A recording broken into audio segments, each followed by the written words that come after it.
If you're watching this video, you're probably planning a trip to Colombia, and Cartagena is on your list of places to go. Now, I'm making this because this is what the travel vlogs don't tell you about Cartagena that I think would have been good information to know. One, how long should I stay? For me, 3 days. After 3 days, I feel like I had done it all. I've done the walled city, I did Boca Grande, I did the island. So 3 to 4 days. After that, I would fly to another part of Colombia. In fact, I flew to Bogota from there. So that's number one. Number two, you should know, practice your Spanish. It's not like Mexico, and I guess because of proximity to Mexico, a lot of people speak English. In Cartagena, it's very rare that you'll find someone to speak English, so brush up on your Spanish before you go. Number three, if you arrive at the airport early, Uber in Cartagena is hard to get early mornings and late night, primarily because Uber is illegal in Colombia. So what we did was we negotiated the taxis before we got in. So I always recommend negotiate the taxis, negotiate everything in Cartagena before you do it, or in Colombia before you do it. What we ended up doing later on, we found out while we were in Bogota, we ran into another American, and she said you could download an app. We never downloaded it, so I don't know how it works, but negotiate it before you get in. Don't be surprised if you get into an Uber and they have like their kid or the wife in the front seat. It's a decoy, or if they even ask you to sit in the front seat, because it's illegal, it's a decoy for the police. Number four, I'll put those two together. I would say number four, negotiate your taxi. So, number five, where to stay. I stayed in Boca Grande. I would probably, if I did it again, stay in the walled city, just because the walled city has things to do at night. Boca Grande is good during the day if you want to go to the beach there, but the nicer beaches are a boat ride away, like an hour boat ride away. So if you want to just hang out the beach all day during the day and the nightlife is not what you're concerned with, then stay in Boca Grande. But if you just kind of want to go to the beach during the day and you want to be out late at night, I would stay in the walled city. Number six, where to take a boat to get to like the Playa Blanca or the other islands.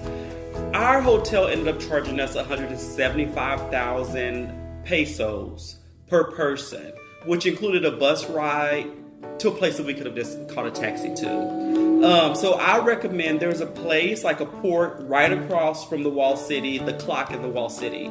And for like 35 or 36,000 pesos, you can take a boat ride to like the Playa Blanca or the other islands with the for the beaches. So I would recommend doing that instead of letting your hotel set it up. It just comes out less expensive and you get the same thing while you're at the beach. Number seven, everybody is selling something. So we were at the beach. I told one of my friends that was with me, I said, negotiate the oysters that the guys are trying to sell you before you did it. The guy said, I'll give you one for free. Well, it's a cluster of 5, so he gave him, he thought that that one cluster was one. Well, it's one oyster on a cluster of 5. So by the end of it, he ended up paying them like 75,000 pesos, which is more than dinner for 2 in Cartagena. So there are people out there giving you massages. They'll tell you it's free. Nothing is for free. Always negotiate everything before you let them do it. So if they're going to give you a massage, negotiate the massage before. If they're going to sell you food, negotiate the food before. But don't fall into the trap of it's free. It's not free, people. Sorry to disappoint you. You will get got. So always negotiate everything. Also, when you're on your boat ride, make sure if you don't speak Spanish, that you find out what time your boat is leaving. because everything is going to be in Spanish when you're in the boat. They're going to tell you where to meet them at, what time to meet them, and how that all works. So make sure, even when they're calling you for the boat, when you're leaving the port, it's all in Spanish. So, either pay close attention or learn a couple of phrases before you go so that you're not stuck somewhere that you don't want to be. What our boat did, number 8, how we caught our boat at 9:30 in the morning. And this is what I would suggest you do. And then our boat returned, left Playa Blanca at 3:30, got us back around 4:30. So from there, what we did was went to Cafe Del Mar from there and watched the sunset. So it kind of scheduled itself out.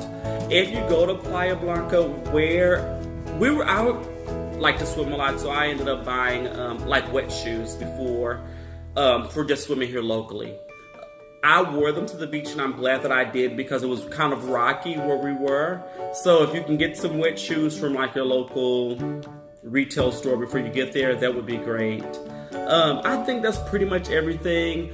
Is it safe? Yes. We walked late night, early mornings by ourselves. Nothing happened. I would be cautious, as if I were in the U.S., but I wouldn't be panicking on what to do. So those are the things that the travel blog doesn't tell you that I wish I had known before I had gone there. Hopefully this helps someone.